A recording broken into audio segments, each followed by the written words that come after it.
अब तक हम 5 प्रिंसिपल ऑफ मैनेजमेंट पढ़ चुके हैं, जो कि हेनरी फेयल के बारे में था। हेनरी फेयल के 5 प्रिंसिपल को हमने अभी पढ़ा है। अभी आगे इनके और प्रिंसिपल बचे हुए हैं। आज हम पढ़ेंगे रिमनरेशन ऑफ एम्प्लॉयज़। छठा प्रिंसिपल है हेनरी फेयल का, रिमनरेशन ऑफ एम्प्लॉयज़। रिमनरेशन का मतलब यहाँ पर है तनख्वाह। रिमनरेशन का मतलब यहाँ पर है तनख्वाह या सैलरी। ठीक है, तो जो एम्प्लॉयज़ हैं उनकी रिमनरेशन कैसी होनी चाहिए? Just and equitable remuneration. ठीक है, क्या? कॉम्पिटिटिव और एक जैसा। यहाँ पे एक जैसे का मतलब ये नहीं कि जो मैनेजर है उसकी जो सैलरी है और जो लेबर है उसकी जो सैलरी दोनों की सेम नहीं। इक्विटेबल का मतलब क्या है? जो सेम पोस्ट पर हैं, ठीक है, और उनके काम करने का जो ड्यूरेशन है वो सेम है, ठीक, एक ही लेवल पर हैं, उनकी इक्वालिटी की बात की जा रही है। ठीक है, तो आप इसको उस इक्वालिटी से मत लीजिएगा कि मतलब ऑर्गेनाइजेशन है तो उसमें जो टॉप लेवल पे काम कर रहा है उसकी सैलरी और जो लोअर लेवल पे है उसकी सैलरी दोनों की सेम होनी चाहिए, नहीं। ठीक है, अगर वो सेम काम को कर रहे हैं, सेम प्लेस पे कर रहे हैं, ठीक है, कहने का मतलब ये है कि उनकी पोस्ट एक जैसी है, ठीक, तो उनका जो रिमनरेशन होना चाहिए वो लगभग इक्वल होना चाहिए, और वो थोड़ा बहुत जो है वर्क एक्सपीरियंस के आधार पर कम या ज़्यादा हो सकता है। ठीक, at the same time it should be with in the paying capacity of the company. और वो रिमनरेशन क्या है? वो रिमनरेशन ऑर्गेनाइजेशन के पेइंग कैपेसिटी के अंदर होनी चाहिए, ठीक है, जिससे कि ऑर्गेनाइजेशन को लॉस बेयर न करना पड़े। ठीक है, अगर उसके कैपेसिटी के अंदर नहीं है तो वो क्या उसको कम दे सकती है। ठीक है, जैसे मान लीजिए एक कंपनी ABC है और एक कंपनी LMN है। ठीक है, ये कॉम्पिटिटर कंपनी है, ठीक, दोनों की कंडीशन अच्छी खासी है। ठीक है, तो जो एक कॉम्पिटिटर कंपनी है उसके यहाँ क्लर्क की जो सैलरी है वो 10,000 पर मंथ है, ठीक, और जो हमारी कंपनी है वहाँ पे क्लर्क को सैलरी 6,000 पर मंथ दी जा रही है, जो कि कंपनी की पेइंग कैपेसिटी अच्छी है। ठीक, तो यहाँ पे क्लर्क सेटिस्फाई होगा और यहाँ पे जो क्लर्क है वो सेटिस्फाई नहीं होगा। अगर उसको 10,000 रुपये पर मंथ दिया जाएगा तब वो यहाँ पर सेटिस्फाई हो सकता है। ठीक, इससे क्या फ़ायदा होगा? Ensure good relation between workers and management. इससे वर्कर और जो ऑर्गेनाइजेशन है, जो मैनेजमेंट है, उसके बीच में अच्छे रिलेशन रहेंगे। मीन्स कि वो काम सही ढंग से करेगा, ठीक, उसको कहीं इसको ये नहीं लगेगा कि जो ऑर्गेनाइजेशन है उसे ओवर यूज़ कर रही है, नहीं, जितना काम करा रही है उस हिसाब से उसको सैलरी भी दे रही है। ठीक है, satisfaction of both employees and the organisation. ठीक है, तो इससे क्या होगा? उसकी एबिलिटी के हिसाब से अगर उसको पैसा दिया जाएगा तो वो एम्प्लॉयज़ के लिए भी संतोषजनक होगा। ठीक है, और ऑर्गेनाइजेशन अपने पेइंग कैपेसिटी के अंडर में उसको पेमेंट करेगी तो वो भी ऑर्गेनाइजेशन के सेटिस्फैक्शन के लिए अच्छा होगा। दोनों मिलाकर क्या होगा? एक ऑर्गेनाइजेशन के लिए ये चीज़ संतोषजनक होंगी, ठीक है, कि उसका एम्प्लॉयज़ भी सेटिस्फाई हो और वो ऑर्गेनाइजेशन भी सेटिस्फाई हो। ठीक,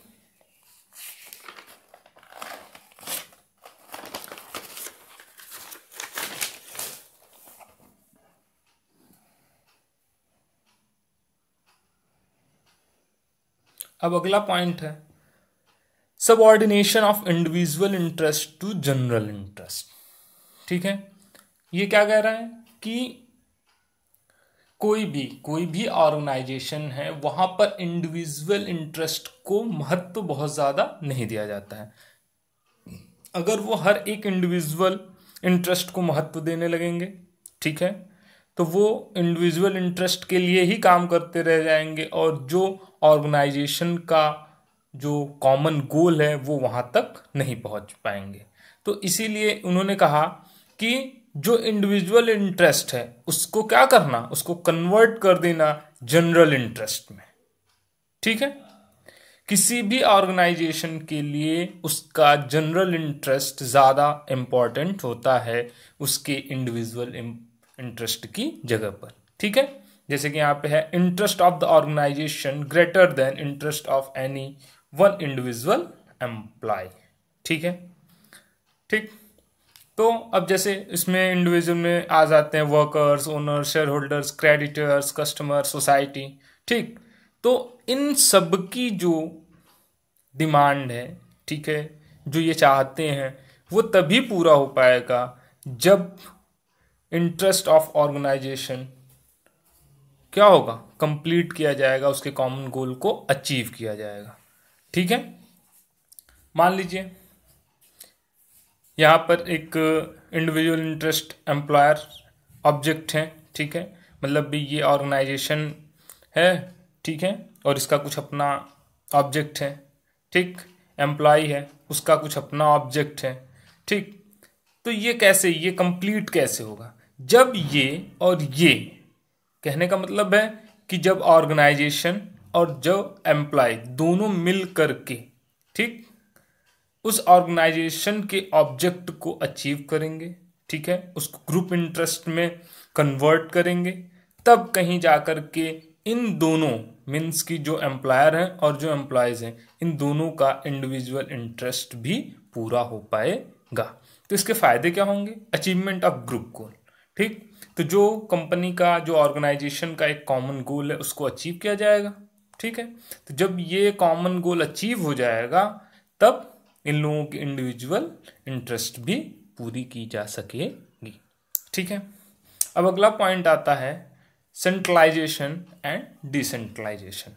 ठीक है, तो सेंट्रलाइजेशन और डिसेंट्रलाइजेशन, सेंट्रलाइजेशन का मतलब होता है केंद्रीकरण, मतलब कि यहाँ पे जो अथॉरिटी होती है किसी एक के हाथ में होती है। डिसेंट्रलाइजेशन में उसको उसके लेवल के हिसाब से डिवाइड कर दिया जाता है, मतलब कि इसमें अथॉरिटी एक आदमी के हाथ में ना हो करके कई लोगों के हाथों में होती है। ठीक है, तो सेंट्रलाइजेशन बहुत बड़े बड़े ऑर्गेनाइजेशन के लिए पॉसिबल नहीं है। ठीक है, और ये एक लेंदी प्रोसेस हो जाता है। ठीक, और कहने का मतलब ये है कि इन दोनों के बीच में बैलेंस का भी होना जरूरी है। मीन्स कि ना तो कोई ऑर्गेनाइजेशन पूरी तरीके से सेंट्रलाइज होना चाहिए और ना ही पूरी तरीके से डिसेंट्रलाइज होना चाहिए। ठीक है, तो बात करते हैं सेंट्रलाइजेशन की। ठीक, centralisation of decision making authority to top management. तो इसमें क्या होता है, इसमें जो डिसीजन होते हैं वो टॉप मैनेजमेंट के हाथों में ही होता है।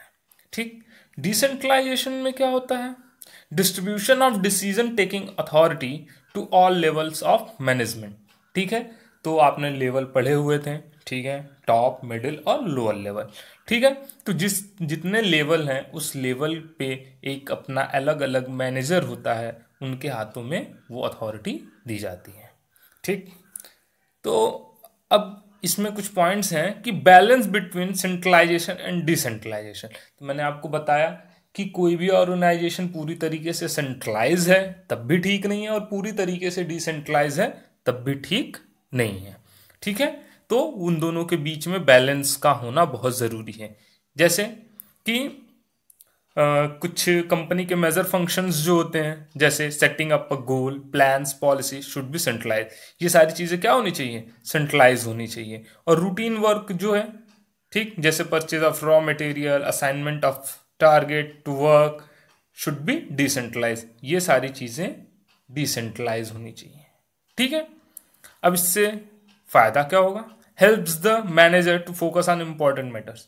तो अब इससे क्या रहेगा, जो टॉप लेवल के मैनेजमेंट होंगे वो क्या करेंगे, वो कंपनी के जो इम्पोर्टेंट मैटर हैं उस पर फोकस कर पाएंगे। ठीक है, कंपनी के लिए, ऑर्गेनाइजेशन के लिए जो अपॉर्चुनिटीज आएंगी उस पर वो ज़्यादा फोकस कर पाएंगे। ठीक है, वो उस अपॉर्चुनिटीज़ को आसानी से एनालाइज भी कर पाएंगे। अगर वो छोटे छोटे मैटरों में फंसेंगे तो वो क्या है, अपॉर्चुनिटी को एनालिसिस करने में ज़्यादा वक्त नहीं दे पाएंगे। Boost up the moral of subordinates, ठीक है, जो उनके सबऑर्डिनेट हैं, अगर हम डिसेंट्रलाइज करते हैं, ठीक है, तो उसमें जो हमारे सबऑर्डिनेट्स होते हैं, ठीक, वो क्या होगा, उनकी मोरल भी बूस्टअप होगी, ठीक, वो खुद से कुछ करने की भी सोचेंगे, ठीक है, उन्हें अच्छा भी लगेगा और उनको ये लगेगा कि जो उनका सुपीरियर है वो उनके ऊपर विश्वास भी करता है, ठीक है, इस वजह से वो उनको और मतलब अथॉरिटी ये सौंप रहा है, ठीक है।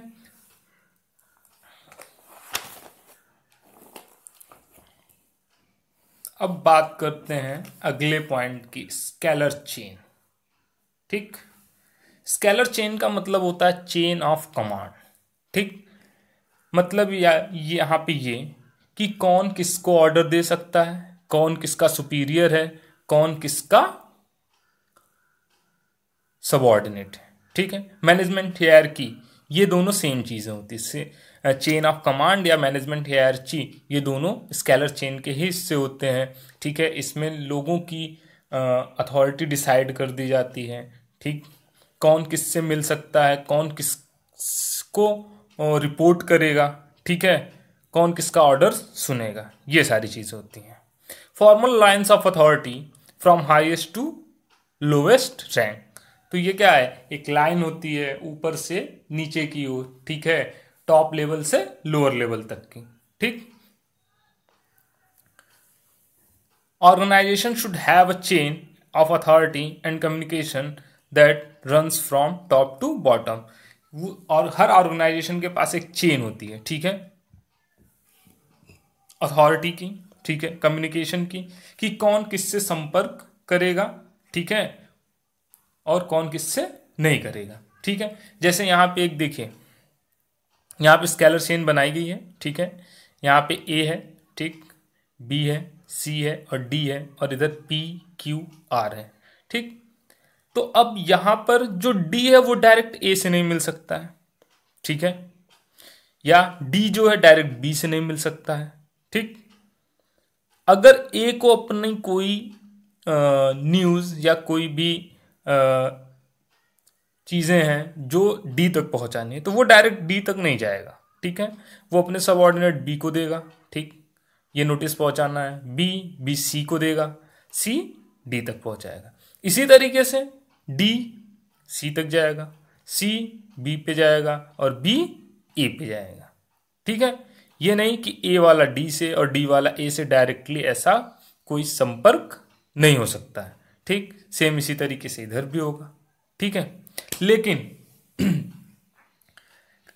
कभी कभी क्या होता है कि जब ये सेम रैंक पर हो, ठीक है, जैसे कि डी और आर ये दोनों सेम रैंक पर हैं, तो इनको डी से सी, सी से बी, बी से ए, ए से पी, पी से क्यू और क्यू से आर तक जाने में काफी वक्त लगेगा, ठीक है। तो वो क्या कर सकते हैं, डी और आर एक दूसरे से डायरेक्टली संपर्क कर सकते हैं, सी और क्यू एक दूसरे से, बी और पी एक दूसरे से, ठीक है।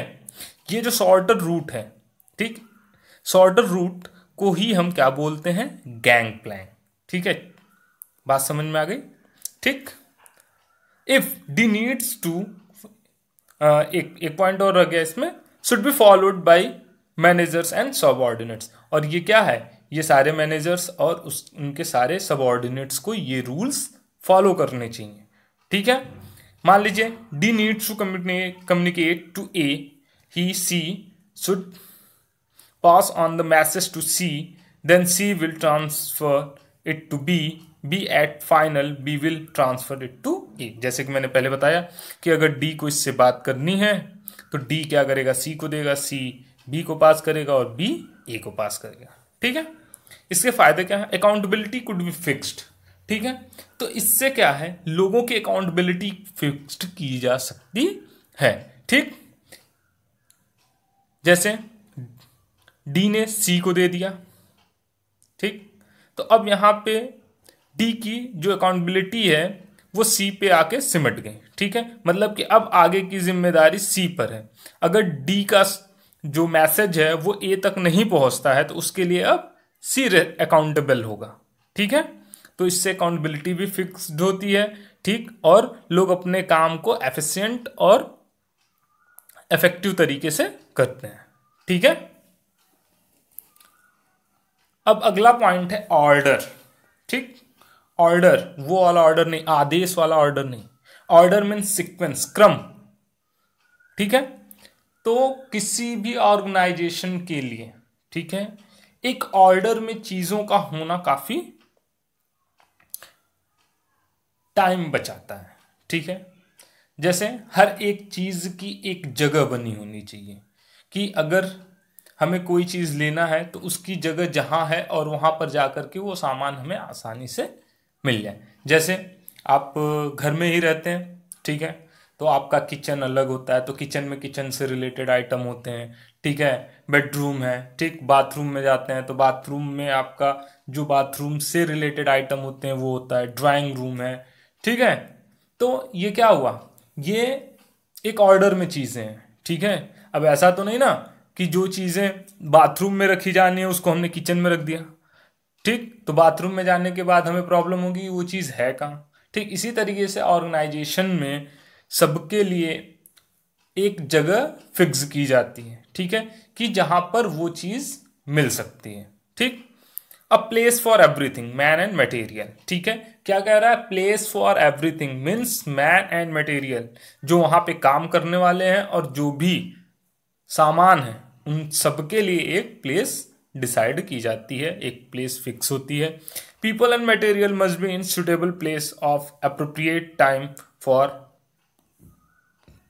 Maximum efficiency. ठीक है, क्या है, people and material must be in suitable place. तो इससे क्या होता है, जब ये सुटेबल प्लेस पे होते हैं तो ये आसानी से मिल जाते हैं और इससे क्या होता है, हमारा समय बचता है, हमारे वेस्टेज कम होते हैं। ठीक है, तो जिससे ऑर्गेनाइजेशन एफिशिएंसी के साथ काम करता है। ठीक, मान लीजिए ऑफिस है, ठीक, तो उस ऑफिस में मैनेजर्स के बैठने के लिए कोई कैबिन होती है। ठीक है, कि जहां पर वो आसानी से मिल सकते हैं। अगर मैनेजर की कोई कैबिन नहीं होगी तो उनको ढूंढते ढूंढते ही सारा समय हमारा बर्बाद हो जाएगा, तो हम काम क्या करेंगे। ठीक है, इसी तरीके से जो हम मटेरियल्स रखते हैं, ठीक है, तो मटेरियल्स के लिए स्टोर होते हैं। ठीक है, तो उस स्टोर में उनकी जगह फिक्स होती है ताकि उसे आराम से जा करके हम ढूंढ सकें। ठीक है, तो ऑर्डर ये बहुत कठिन चीज नहीं है। ठीक है, ये सब लोग करते हैं। ठीक है, एक ऑर्डर में आप अपनी बुक्स कॉपी भी रखते हैं अपने स्कूल बैग में। ठीक है, अब बात करते हैं सिग्निफिकेंस की। No wastage of time in searching resources. ठीक है, तो ये क्या करेगा, हमें फिजूल के जो ढूंढने में समय हम वेस्ट करेंगे उससे हमें बचाएगा। ठीक है, इंक्रीज्ड प्रोडक्टिविटी एंड एफिशिएंसी। ठीक है, इससे क्या होगी, प्रोडक्टिविटी भी बढ़ेगी और एफिशिएंसी भी हमारी बढ़ेगी और इफेक्टिवनेस भी आएगा। क्यों, क्योंकि जब हमारा समय बर्बाद नहीं होगा तो काम इफेक्टिव ढंग से होगा। ठीक है, और जो हमारे रिसोर्सेज हैं वो अपने किसी फिक्स्ड प्लेस पे होंगे तो वो वेस्ट भी नहीं होंगे। इस वजह से वो क्या होगा, एफिशिएंसी के साथ काम होगा। ठीक है,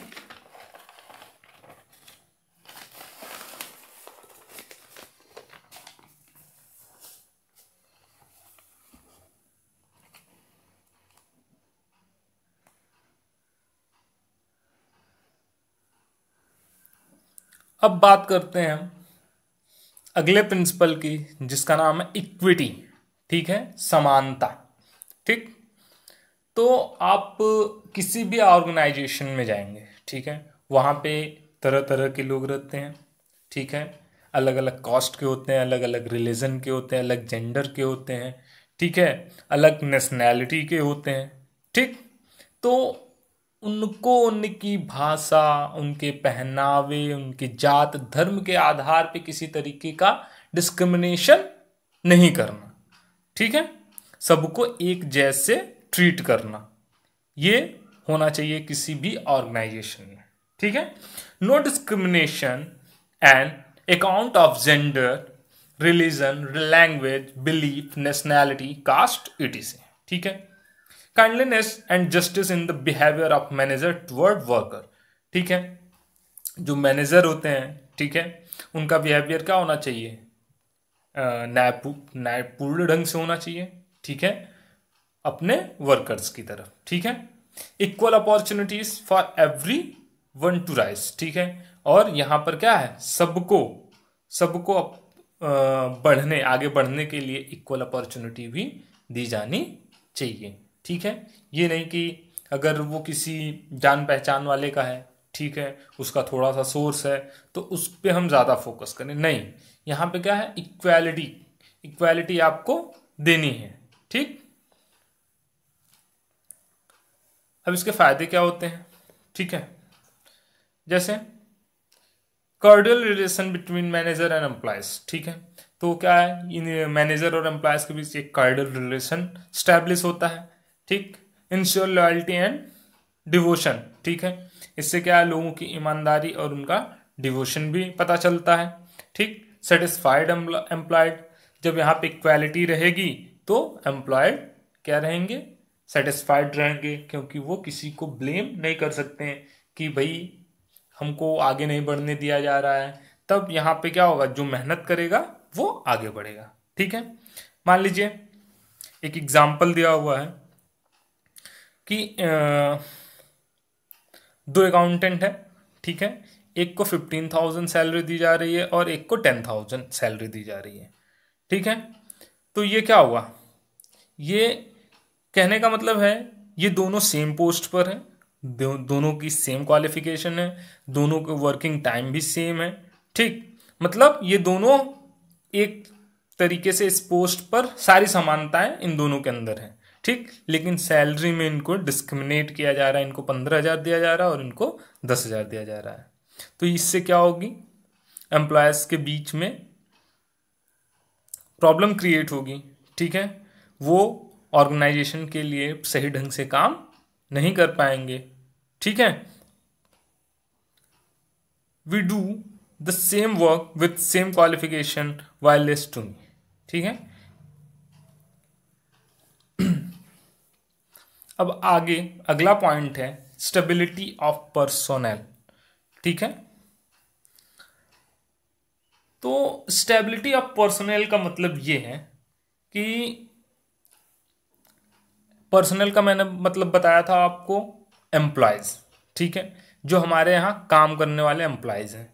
ठीक है, तो उनको स्टेबल होने का मौका दिया जाना चाहिए। जैसे मान लीजिए कोई नया स्टाफ आया, कोई नया एम्प्लॉयज आया जिसको अकाउंटेंट की पोस्ट के लिए हमने रख लिया। ठीक, अब उसको हमने ट्रेन भी किया। ठीक है, अब ट्रेंड हो गया वो, अब उसकी परफॉर्मेंस देने की बारी आ रही है। ठीक है, जब उसकी परफॉर्मेंस देने की बारी आ रही है तो हम क्या कर रहे हैं, उसको हटा दे रहे हैं वहां से और हम उसको अब मार्केटिंग के काम के लिए भेज दे रहे हैं। ठीक है, अब वो मार्केटिंग के काम के लिए ट्रेंड किया जा रहा है। ठीक है, और फिर परफॉर्मेंस के टाइम में उसकी जगह चेंज कर दी जा रही है। तो इससे क्या होगा कि एम्प्लॉयज अपनी परफॉर्मेंस दे नहीं पाएगा और वो सेटिस्फाई भी नहीं हो पाएगा। ठीक है, कह रहा है employees once selected should be kept at their position for a minimum fixed tenure. अगर कोई भी एम्प्लॉयड को अगर हम सेलेक्ट कर रहे हैं तो उसको इतना समय तो दिया ही जाना चाहिए कि जितने में वो परफॉर्मेंस अपनी दे सके। ठीक है, जिससे कि उसकी परफॉर्मेंस से हमको ये भी पता चल सके कि ये काम अच्छे से कर सकता है कि नहीं कर सकता है। Should be given reasonable time to show result, और उसको उसके काम को प्रदर्शित करने के लिए एक रीजनेबल टाइम भी प्रोवाइड करना चाहिए। ठीक है, इसके फायदे क्या होंगे, रिड्यूस एम्प्लॉयज टर्नओवर। तो जैसे क्या होता है कि अगर किसी एम्प्लॉयज को हम बार बार रोटेट करते रहेंगे उसकी जगह से, तो वो क्या, उसकी काम करने की इच्छा नहीं रहेगी और वो क्या करेगा, कंपनी छोड़कर चला जाएगा। तो जब वो कंपनी छोड़कर जाएगा तो फिर उसकी जगह पर हमें किसी और को रखना होगा। ठीक, फिर उसे ट्रेन करना होगा। तो इस तरीके से क्या होगा, काम में थोड़ी सी देरी होगी। ठीक, सेटिस्फैक्शन ऑफ एम्प्लॉयज, अगर हम ऐसा नहीं करेंगे ठीक है, उसको रोटेट बार बार नहीं करेंगे तो उससे एम्प्लॉय हमारा सेटिस्फाई होगा और वो उस पोस्ट पे रहते हुए काम करेगा और अपना परफॉर्मेंस अच्छे से दे पाएगा। ठीक है, कहने का मतलब ये है कि अगर कोई भी एम्प्लॉय आ रहा है तो उसको इतना समय दिया जाना चाहिए कि वो अपनी परफॉर्मेंस दे सके, ठीक है, रिजल्ट तक पहुंच सके। ठीक,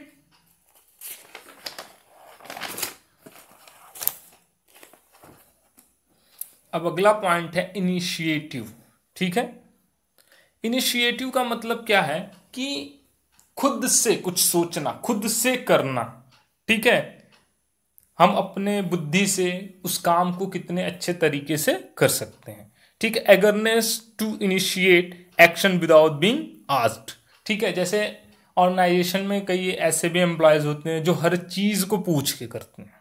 ठीक है, उनका कॉमन सेंस काम ही नहीं करता है। ठीक, लेकिन यहां पे बात क्या की जा रही है, एगरनेस टू इनिशिएट, मतलब कि खुद से करने की जो इच्छा होती है, एक्शन विदाउट बीइंग आस्क्ड। ठीक है, मतलब काम करना, हमें वो काम करने आ रहा है तो हम बिना पूछे उस काम को करें। ठीक है, अगर वो रिक्वायर्ड है तो। ठीक, taking first step with the self motivation. ठीक है, और उस काम को करने के लिए हमें आगे आना चाहिए। ठीक है, खुद को मोटिवेट करना चाहिए, नहीं ये काम मैं करूंगा। ठीक, अब बात करते हैं आगे। Subordinate should be encouraged to make and execute plans with in the prescribed limit of authority. क्या कह रहा है कि इसमें जो सबऑर्डिनेट होते हैं, ठीक है, should be encourage to make, ठीक, to execute plans with in prescribed limit of authority. जो उनको अथॉरिटी प्रोवाइड की गई है, ठीक है, उस प्लान, जो प्लान है उस प्लान को एग्जीक्यूट करने के लिए उनके पास जितनी भी अथॉरिटी है, उस अथॉरिटी में रहते हुए उनको ये काम को करना चाहिए। ठीक है, अब जैसे यहां पे देखिए सेल्स मैनेजर है, ठीक है, suggest me the better idea if anyone have. तो ये क्या है, ये अगर अपने से इस तरीके से कोई आइडिया देते हैं, ठीक है, तो मैनेजर का भी काम थोड़ा सा आसान होगा। ठीक, और इससे ऑर्गेनाइजेशन को नए नए आइडियाज भी मिलते रहेंगे और ये जो सेल्समैन हैं ये भी मोटिवेट होंगे। ठीक है, जिससे ऑर्गेनाइजेशन को भी फायदा होगा। ठीक, कह रहा सिग्निफिकेंस, इसके क्या फायदे होंगे, boost up the moral of the employees. तो मैंने बताया इससे क्या होगी, इनकी मोरल भी बूस्टअप होगी। ठीक है, वो बढ़ चढ़ के ऑर्गेनाइजेशन के कामों में हिस्सा लेंगे, नए नए आइडियाज देंगे। ठीक है, जिससे ये खुद भी ट्रेंड होंगे। ठीक, और जब उनके आइडियाज एक्सेप्ट किए जाएंगे, ठीक है, इनके आइडियाज पे काम किया जाएगा, तो ये और भी अच्छे तरीके से अपने काम के बारे में सोचेंगे और नए नए आइडियाज देने की कोशिश करेंगे। Improves relation between superior and subordinate. तो इससे क्या है, सुपीरियर और सबऑर्डिनेट्स के बीच के रिलेशन भी इम्प्रूव होते हैं। Feeling of belongingness. ठीक है, इससे क्या है, ये एक दूसरे से जुड़ा हुआ भी महसूस करते हैं। अब प्रिंसिपल ऑफ मैनेजमेंट का लास्ट पॉइंट जो हेनरी फ्यूल के द्वारा दिया गया है, एस्पिरिट डी कॉप्स। मतलब क्या है, वर्क लाइक अ टीम। ठीक, तो जैसे कि आप जानते हैं पहले से ही सब कहते हैं कि एकता में ताकत है। ठीक है, यूनिटी इज स्ट्रेंथ। ठीक, unity and harmony, unity is in strength, unity and harmony among employees. ठीक, रिप्लेस आई विथ अस। मतलब क्या कि यहां पे इंडिविजुअल की बात करनी ही नहीं है, यहां पे हम उस ग्रुप की बात करेंगे, हम उस टीम की बात करेंगे जितने लोग हमारे साथ काम कर रहे हैं। ठीक है, अच्छा एक एग्जांपल ले लेते हैं। मान लीजिए एक टीम है, एक ग्रुप है, मतलब उसमें 6 लोग काम करने वाले हैं। ठीक है, तो उनको टारगेट दिया गया 60 यूनिट कोई भी चीज़ एक दिन में बनाने की। ठीक है, जिसमें 6 वर्कर हैं। ठीक है, तो हर एक वर्कर के पास कितना आया, 10 यूनिट। ठीक, जिसमें से एक जो वर्कर है वो क्या हो गया, बीमार हो जा रहा है या उसकी तबीयत उस दिन ठीक नहीं है। ठीक, तो अगर ये 5 बंदे, ठीक है, केवल अपना टारगेट पूरा करते हैं, मीन्स कि 10-10 यूनिट, तो वो ग्रुप का टारगेट तो पूरा नहीं कर पाएंगे। ठीक है, वो ग्रुप का टारगेट पूरा नहीं कर पाएंगे, इसका मतलब कि इन्होंने काम इफेक्टिवली और इफेक्टिवली नहीं किया, क्योंकि उन्होंने एक जो समय दिया गया उस समय में अपने टारगेट को अचीव नहीं किया गया। लेकिन अगर हम यूनिटी दिखाएंगे यहाँ पर, ठीक है, कि चल भाई तू बीमार हो गया है, कोई बात नहीं, हम 2-2 यूनिट और एक्स्ट्रा कर लेंगे, तो इससे क्या होगा, इससे ग्रुप का जो टारगेट है वो भी अचीव होगा। ठीक, और ये जो छठा व्यक्ति जो बीमार हो गया है, जो बीमार हो गया है, वो भी क्या होगा, वो पनिशमेंट से भी बच सकता है, या उसको जो भी नुकसान होने वाला है वो उस नुकसान से भी बच सकता है। ठीक, तो कहने का मतलब क्या है कि हम ऑर्गेनाइजेशन में अगर हैं तो उस ऑर्गेनाइजेशन में हमें एक टीम बन करके काम करना चाहिए। ठीक है, तो यहाँ पे लिखा हुआ है no problem, V5 will make 2 unit extra to achieve our teams target. ठीक है, अब इसका फायदा क्या होगा। ठीक, rise to spirit mutual trust and belongingness. ठीक है, क्या होगा, इससे आपसी सद्भाव की भावना पैदा होगी। ठीक है, लोग एक दूसरे से खुद को जुड़ा हुआ महसूस करेंगे। Improve coordination. ठीक है, इससे कोऑर्डिनेशन में क्या होगा, इम्प्रूव आएगा, मतलब कोऑर्डिनेशन इनके बीच अच्छा हो जाएगा। ठीक है, मिनिमाइज यूज ऑफ पेनल्टीज।